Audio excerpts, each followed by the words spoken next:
भाग्य और जोखिम। कुछ भी इतना अच्छा या बुरा नहीं होता जितना वो दिखता है। भाग्य और जोखिम भाई भाई हैं। ये दोनों इस वास्तविकता का प्रमाण हैं कि जीवन में हर नतीजा व्यक्तिगत प्रयास के अलावा और अन्य ताकतों पर भी निर्भर करता है। एनवाईयू प्रोफेसर स्कॉट गैलोवे का एक ऐसा संबंधी विचार सफलता का आकलन करते समय बहुत आवश्यक है। दोनों अपनी और साथ ही अन्य की भी कुछ भी इतना अच्छा या बुरा नहीं होता जितना वो दिखता है।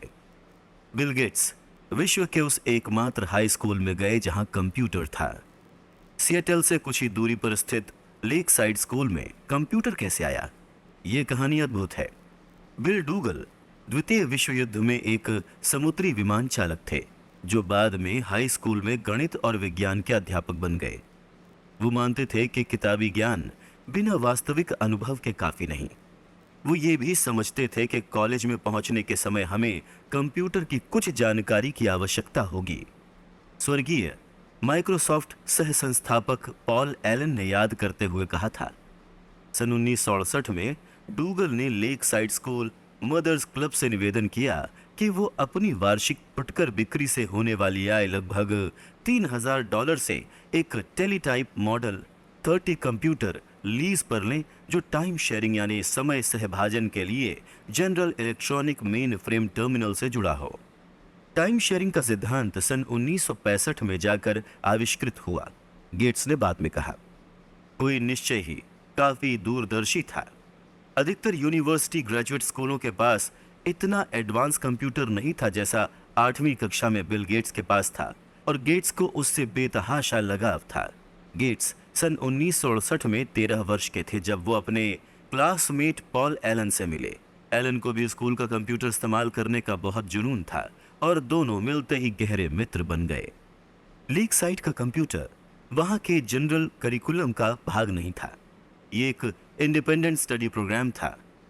बिल और पॉल आराम से कंप्यूटर में अपनी रचनात्मकता को स्वच्छंद रूप से विचरण करने देते थे। स्कूल के बाद देर रात में या फिर वीकेंड्स पर वो शीघ्र ही कंप्यूटिंग में माहिर हो गए। अपने ऐसे ही एक देर रात के सेशन में एलन को याद है कि गेट्स ने एक बार एक फॉर्च्यून मैगजीन दिखाते हुए कहा था, तुम क्या सोचते हो, एक फॉर्च्यून 500 कंपनी चलाना कैसा लगता होगा? एलन ने कहा था कि उन्हें इस बारे में कुछ भी जानकारी नहीं थी। शायद एक दिन हमारी खुद की कंप्यूटर कंपनी होगी। गेट्स ने कहा, अब माइक्रोसॉफ्ट का कुल मूल्य $1 ट्रिलियन से भी अधिक है। अब थोड़ा सा तेज गणित। सन 1968 में यूएन के अनुसार विश्व में लगभग 303 मिलियन हाई स्कूल की उम्र के लोग थे। उनमें से लगभग 18 मिलियन यूएस में थे और इनमें से लगभग 2,70,000 वॉशिंगटन स्टेट में रहते थे। 1 लाख से कुछ अधिक सिएटल में रहते थे और इनमें से भी सिर्फ 300 लेक साइड स्कूल में जाते थे। 303 मिलियन से शुरू करके 300 पर खत्म। 1 मिलियन हाई स्कूल आयु के विद्यार्थियों में से सिर्फ एक ने ऐसे स्कूल में पढ़ाई की जहां एक कंप्यूटर खरीदने के लिए पैसे और दूरदर्शिता का मेल था। बिल गेट्स उनमें से एक थे। गेट्स भी इसे मानने से पीछे नहीं हटे। अगर लेक साइड न होता तो माइक्रोसॉफ्ट भी न होता। उन्होंने सन 2005 की उत्तीर्ण होने वाली कक्षा को बताया, गेट्स अत्यधिक होशियार हैं और उससे भी अधिक मेहनती, और अपनी किशोरावस्था में ही कंप्यूटरों को लेकर ऐसी परिकल्पना रखते थे जो अनुभवी कंप्यूटर अधिकारी भी न समझ पाए।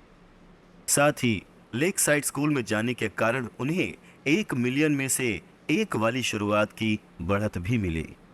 अब मैं आपको गेट्स के मित्र केंट इवांस के बारे में बताता हूँ। उसने भाग्य के भाई जोखिम की उतनी ही शक्तिशाली मात्रा का अनुभव किया।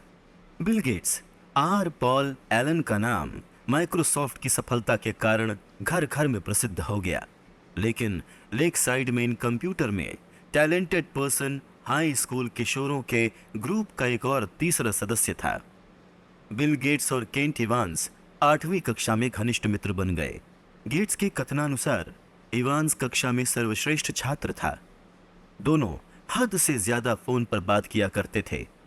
गेट्स ने इनसाइड बिल्स ब्रेन नामक डॉक्यूमेंट्री में याद करते हुए कहा था, मुझे अब भी केंट का फोन नंबर याद है। उन्होंने कहा 525-7851। इवांस भी कंप्यूटर में उतना ही कुशल था जितने गेट्स और एलन। लेक साइड स्कूल को एक बार क्लास शेड्यूल बनाने में कठिनाई का सामना करना पड़ रहा था। सैकड़ों विद्यार्थियों की कक्षाओं को शेड्यूल करना जिससे वो न सिर्फ कोर्स के साथ न उलझे, ये जटिलता की एक भूल भुलैया थी।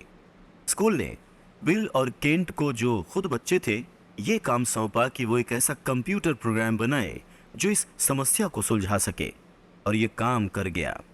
और पॉल एलन के विपरीत केंट भी बिल के समान बिजनेस माइंड और अनंत महत्वाकांक्षा रखता था। केंट हमेशा अपने साथ एक बड़ा ब्रीफ केस रखता था, किसी वकील की तरह। गेट्स याद करते हुए कहते हैं, हम हमेशा योजना बनाते रहते थे कि हम भविष्य में 5 या 6 साल बाद क्या करेंगे। क्या हमें सीईओ बनना चाहिए? हम किस प्रकार का प्रभाव बना सकते हैं? क्या हम जनरल बन जाएं या फिर हम राजदूत बन जाएं? चाहे जो भी हो, बिल और केंट जानते थे कि वो जो भी करेंगे साथ ही करेंगे। केंट के साथ अपनी दोस्ती को याद करते हुए गेट्स धीमे से चुप हो जाते हैं, लेकिन ऐसा कभी हो न सका। हाई स्कूल पास करने से पहले ही एक माउंटेनियरिंग एक्सीडेंट में केंट की मृत्यु हो गई। प्रतिवर्ष यूनाइटेड स्टेट्स में माउंटेनियरिंग में लगभग 3 दर्जन लोगों की मृत्यु होती है, और हाई स्कूल में एक पहाड़ पर मरने की संभावना लगभग 1 मिलियन में से 1 है। बिल गेट्स ने लेक साइड जाकर 1 मिलियन में से 1 का भाग्य पाया। केंट इवांस ने 1 मिलियन में से 1 का जोखिम पाया, जिसके चलते जो वो और गेट्स प्राप्त करना चाहते थे वो उसे कभी पूरा नहीं कर पाए। एक जैसा बल, एक ही जैसी मात्रा, बस दिशाएं विपरीत। भाग्य और जोखिम दोनों इस वास्तविकता का प्रमाण है कि जीवन में हर नतीजा व्यक्तिगत प्रयास के परे अन्य शक्तियों पर भी निर्भर करता है। वो दोनों इतने समान हैं कि आप एक को सम्मान दिए बगैर दूसरे में विश्वास नहीं रख सकते। ये दोनों इसीलिए अस्तित्व रखते हैं क्योंकि संसार इतना जटिल है कि आपके 100% प्रयासों से आपको 100% नतीजे नहीं मिल सकते। वो बस एक ही बात से चलते हैं। आप इस खेल में 7 बिलियन लोगों में से एक हैं, जिसमें अनगिनत चीजों में फेरबदल होती रहती है। कभी कभी आपके नियंत्रण के परे के एक्सीडेंटल परिणाम आपके योजनाबद्ध प्रयासों से अधिक अहम सिद्ध होते हैं, लेकिन दोनों को मापना इतना कठिन है और स्वीकार करना इतना मुश्किल कि ये अक्सर नजरअंदाज हो जाते हैं। हर बिल गेट्स के साथ एक केंट इवांस भी होता है, जो उतना ही प्रतिभावान और प्रेरित होता है, किंतु जीवन के चरखे के दूसरी ओर पलट कर रह जाता है। अगर आप भाग्य और जोखिम को यथोचित सम्मान दें तो आप पाएंगे कि फाइनेंशियल सफलता को आंकते हुए अपने और अन्य लोगों के साथ कुछ भी इतना अच्छा या बुरा नहीं होता जितना वो दिखता है। कई वर्ष पहले मैंने नोबेल प्राइज जीतने वाले अर्थशास्त्री रॉबर्ट शिलर से पूछा, आप निवेश के बारे में ऐसा क्या जानना चाहते हैं जो हम कभी जान नहीं सकते? सफल परिणामों में भाग्य की सटीक भूमिका। उन्होंने उत्तर दिया। मुझे ये उत्तर बहुत पसंद आया क्योंकि कोई भी ऐसा नहीं सोचता कि फाइनेंशियल सफलता में भाग्य की कोई भूमिका नहीं, लेकिन चूंकि भाग्य को मापना कठिन है और ये कहना अशिष्ट है कि किसी की सफलता भाग्य के कारण है, आम रवैया अक्सर यही होता है कि भाग्य को सफलता के कारक के रूप में अनदेखा कर दिया जाता है। अगर मैं कहूं विश्व में लगभग 1 बिलियन निवेशक हैं, क्या आप सोचते हैं कि इनमें से 10 मुख्यतः भाग्य के कारण अरबपति बन सकते हैं? आप कहेंगे बिल्कुल, लेकिन फिर अगर मैं आपको उन निवेशकों का नाम लेने को कहूं, उनके सामने आप शायद पीछे हट जाएंगे। दूसरों को आंकते हुए सफलता का श्रेय भाग्य को देने से आप अशिष्ट और ईर्ष्यालु दिख सकते हैं, तब भी जब हम जानते हो कि ये सच है, और अपने आप को आंकते हुए सफलता का श्रेय भाग्य को देना इतना डिमोरलाइजिंग हो सकता है कि इसे महत्व देना या मानना कठिन हो जाए। इकोनॉमिस्ट भास्कर मजूमदार ने दर्शाया है कि कद और वजन से ज्यादा भाइयों के बीच उनकी आय कोरिलेटेड होती है। अगर आप अमीर और लंबे हैं, आपके भाई की अमीर होने की संभावना उसके लंबे होने की संभावना से अधिक है। मुझे लगता है हम में से अधिकांश लोग सहज रूप से जानते हैं कि ये बात सच है। आपकी शिक्षा की गुणवत्ता और आपके लिए जो अवसर के द्वार खुलते हैं वो आपके माता पिता की सामाजिक आर्थिक स्थिति से दृढ़ता से जुड़े होते हैं। लेकिन मुझे दो अमीर भाई ढूंढ के दीजिए और मैं आपको ऐसे दो आदमी दिखाऊंगा जो ये कहेंगे कि इस अध्ययन की खोज उन पर लागू नहीं होती। असफलता, जो दिवालिया होने से लेकर किसी व्यक्तिगत उद्देश्य को परिपूर्ण न कर पाना कुछ भी हो सकती है, उसकी भी बराबर रूप से आलोचना की जाती है। क्या असफल व्यापारियों ने उतनी मेहनत नहीं की जितना उन्हें करना चाहिए था? क्या वो निवेश जो बुरे सिद्ध हुए सोच समझ कर नहीं किए गए थे? क्या निरंकुश करियर आलस के कारण होते हैं? कभी कभी हाँ, बिल्कुल। लेकिन कितना, ये जानना कठिन है। किसी भी योग्य लक्ष्य के अनुगमन में सफल होने की संभावना 100% से कम है, और जोखिम वही है जो तब बीच में आता है जब आप दुर्भाग्य से इस समीकरण के दूसरी ओर जा पहुंचे। ठीक भाग्य की ही तरह वृत्तांत कठिन, अस्त व्यस्त और जटिल हो जाता है। अगर हम ये जानने का प्रयत्न करें कि किसी परिणाम का कितना हिस्सा कॉन्शियस निर्णय के कारण था और कितना जोखिम के कारण। मान लीजिए कि मैं एक स्टॉक खरीदता हूं और 5 साल बाद भी वो वैसे का वैसा ही रहता है, तो ये संभव है कि इसे खरीदने का मेरा निर्णय ही खराब था। ये भी संभव है कि मेरा निर्णय अच्छा था और मेरी पैसा बनाने की संभावना 80% थी और दुर्भाग्य से मैं 20% वाले अन्य छोर पर पहुंच गया। इनमें से कौन सी संभावना सही है, ये कैसे जाना जाए? क्या मैंने एक गलती की या फिर बस जोखिम की वास्तविकता का अनुभव किया?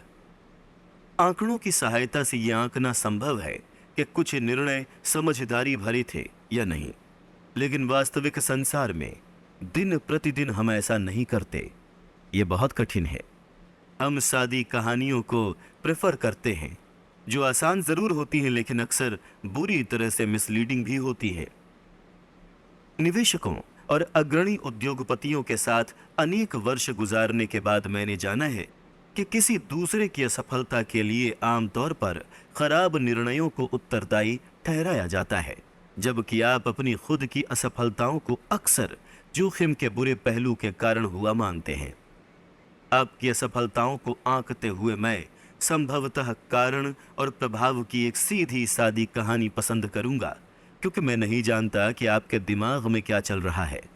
आपने एक बुरा परिणाम पाया तो यह आपके किसी बुरे निर्णय के कारण हुआ होगा।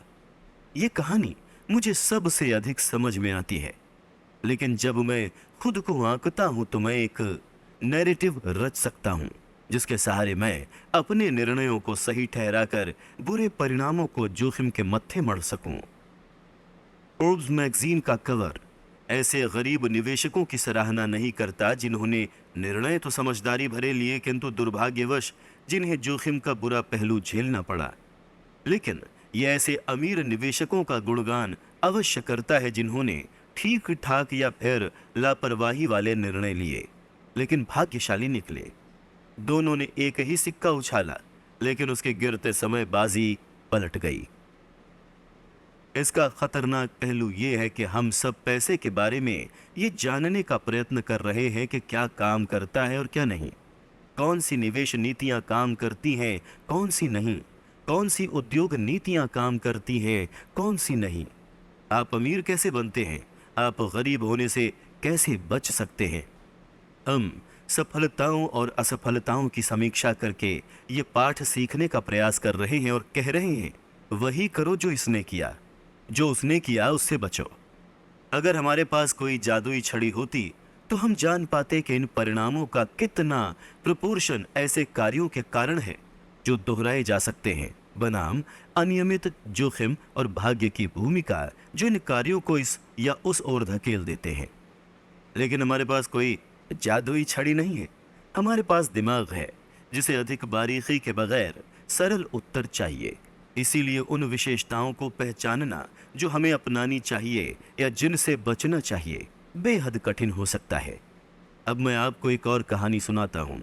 एक ऐसे व्यक्ति की जो बिल गेट्स की ही तरह बेतहाशा सफल था, लेकिन जिसकी सफलता को भाग्य या कौशल से बांधना कठिन है। कॉर्नेलियस वेंडरबिल्ट ने अपने रेल मार्ग साम्राज्य को विस्तृत करने के लिए बस कुछ व्यापारिक करार पूरे ही किए थे। उनके एक व्यावसायिक सलाहकार ने आगे झुककर वेंडरबिल्ट को बताया कि हर एक वो करार जिसके लिए उन्होंने सहमति दी थी, वो किसी न किसी तरह कानून को तोड़ रहा था। हे भगवान, जॉन, वेंडरबिल्ट ने कहा, तुम्हें लगता है कि रेल मार्ग स्टेट ऑफ न्यूयॉर्क के कानून के अनुसार चल सकता है? बोलो, क्या ऐसा हो सकता है? इसे पढ़ने के बाद मेरा पहला विचार यह था, इस रवैये के कारण ही वो इतने सफल थे। वेंडरबिल्ट के समय में कानून रेल मार्ग को अनुमति नहीं देता था, इसलिए उन्होंने कहा भाड़ में जाए, और कैसे भी अपना काम किया। वेंडरबिल्ट बेतहाशा रूप से सफल थे, इसीलिए उनकी कानून तोड़ने की आदत, जो कुख्यात और उनकी सफलता के लिए निर्णायक थी, उसे ऋषि ज्ञान के रूप में देखना लुभावना लग सकता है। उस बेजोड़ दूरदर्शी ने कुछ भी अपने रास्ते में नहीं आने दिया। लेकिन ये एनालिसिस कितना खतरनाक है। कोई भी समझदार व्यक्ति खुल्लम खुल्ला अपराध को उद्यमी विशिष्टता के रूप में इस्तेमाल करने की सलाह नहीं देगा। आप आसानी से वेंडरबिल्ट की कहानी के अलग तरह से रूप लेने की कल्पना कर सकते हैं।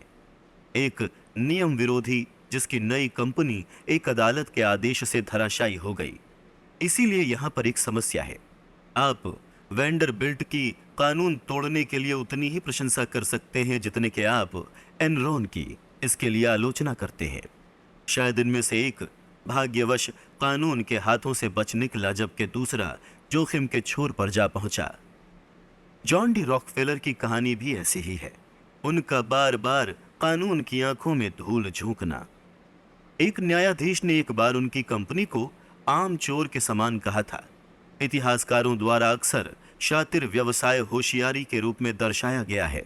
शायद वो था भी, लेकिन नैरेटिव तुमने पुराने नियम कानूनों को इनोवेशन के आड़े नहीं आने दिया से तुमने एक अपराध किया है में कब बदलता है। या फिर नैरेटिव को रॉकफेलर बहुत प्रतिभावान थे, उनकी सफलताओं से सीखने का प्रयास करो से रॉकफेलर एक अपराधी था, उसकी व्यावसायिक असफलताओं से सीखने का प्रयत्न करो में बदलने के लिए कहानी में कितनी फेरबदल करनी होगी? बहुत कम। मैं कानून की चिंता क्यों करूं?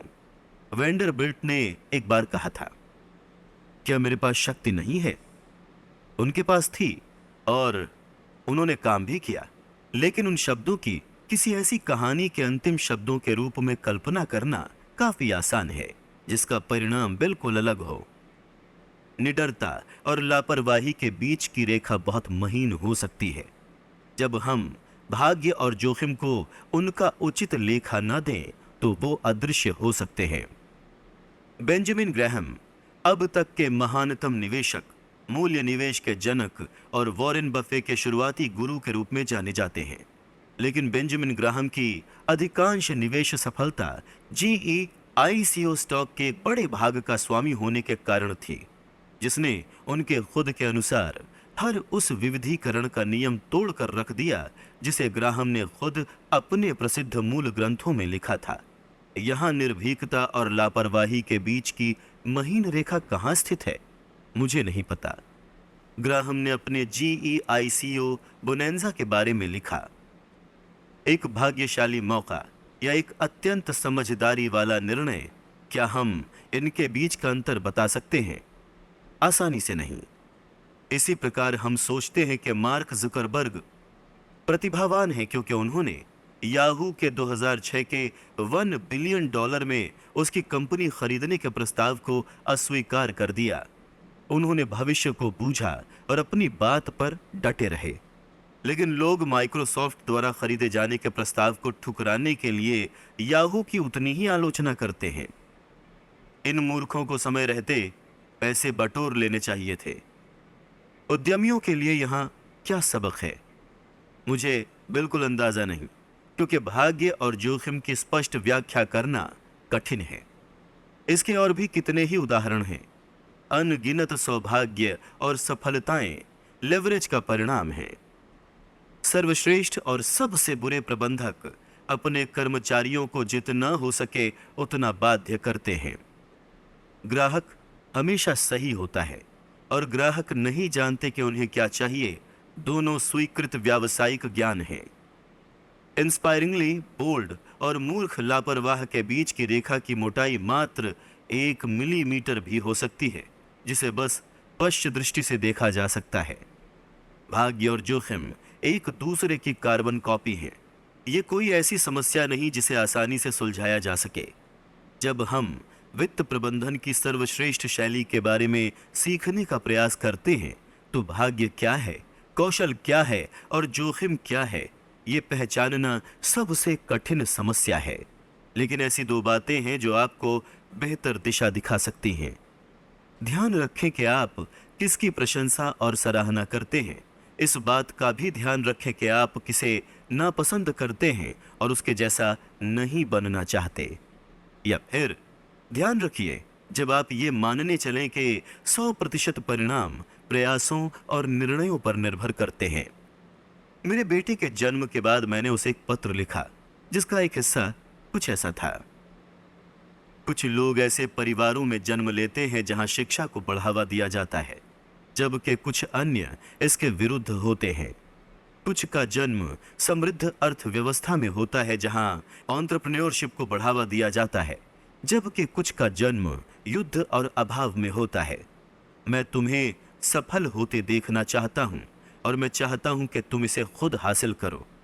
पर याद रखो कि सफलता हमेशा मेहनत के कारण नहीं मिलती और गरीबी हमेशा आलस के कारण नहीं होती। जब तुम दूसरों को और साथ में खुद को आंकने लगो, तब यह हमेशा ध्यान में रखना। इसीलिए व्यक्ति विशेष और केस स्टडी पर कम और केस स्टडीज पर अधिक ध्यान दें। किसी व्यक्ति विशेष का अध्ययन खतरनाक हो सकता है, चूंकि हम अक्सर चरम सीमा के उदाहरण लेते हैं, जैसे अरबपति, सीईओ या वो जो बुरी तरह से असफल हुए, जो खबरों में रहते हैं। और चरम सीमा के उदाहरण अक्सर अपनी जटिलता के कारण अन्य परिस्थितियों में लागू नहीं होते। जितना चरम कोई परिणाम होता है, उतना ही कम उसके सबक को आप अपने जीवन में लागू कर पाएंगे, क्योंकि यह परिणाम उतना ही अधिक भाग्य और जोखिम की चरम सीमाओं से प्रभावित हुआ होगा। आप सफलता और असफलता के व्यापक प्रतिमानों को देख ब्रॉड पैटर्न के निकट पहुंच जाएंगे। प्रतिमान जितना सामान्य होगा, उतना ही अधिक वो आपके जीवन में लागू हो सकेगा।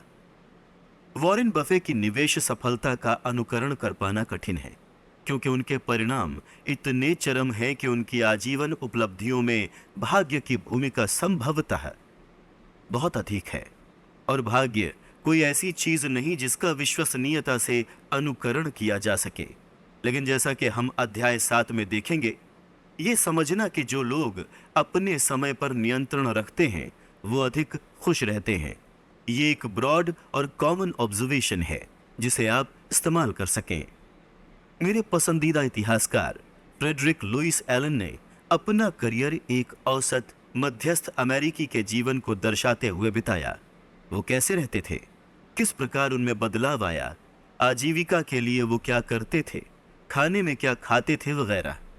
इस तरह के व्यापक अवलोकन से अधिक उपयुक्त सीख मिलती है, बजाय उन चंद अतिशय लोगों के अध्ययन से जो हमेशा खबरों में रहते हैं।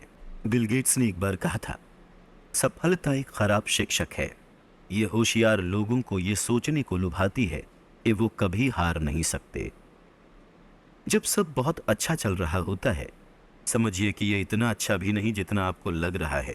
आप अजेय नहीं हैं, और यदि आप ये मान लें कि भाग्य ने आपको सफलता दिलाई है, तो आपको इसके दूसरे भाई जोखिम में भी विश्वास करना पड़ेगा, जो आपकी कहानी को तुरंत पलट सकता है। लेकिन इसे दूसरी दिशा में देखा जाए तब भी ये मान्य है। असफलता भी एक खराब शिक्षक हो सकती है, क्योंकि ये होशियार लोगों को ये मानने के लिए मजबूर करती है कि उनके निर्णय बहुत बेकार थे, जब कभी वो जोखिम की निर्मम वास्तविकता का सामना करते हैं। असफलता का सामना करने की तरकीब ये है कि आप अपने वित्तीय जीवन का इस तरह से प्रबंधन करें कि एक बुरा निवेश या एक अपूर्ण वित्तीय उद्देश्य आपको पूरी तरह से न झकझोर दे और फिर से भाग्य आपके पक्ष में होने तक आगे बढ़ता रहे। लेकिन और भी महत्वपूर्ण बात यह है कि जितना हम सफलता में भाग्य की भूमिका को मान्यता देते हैं, जोखिम की भूमिका का आशय ये है कि कुछ भी इतना खराब या अच्छा नहीं होता जितना वो दिखता है। आइए अब ऐसे दो व्यक्तियों की कहानियों पर नजर डालें जिन्होंने अपने भाग्य को बाध्य किया।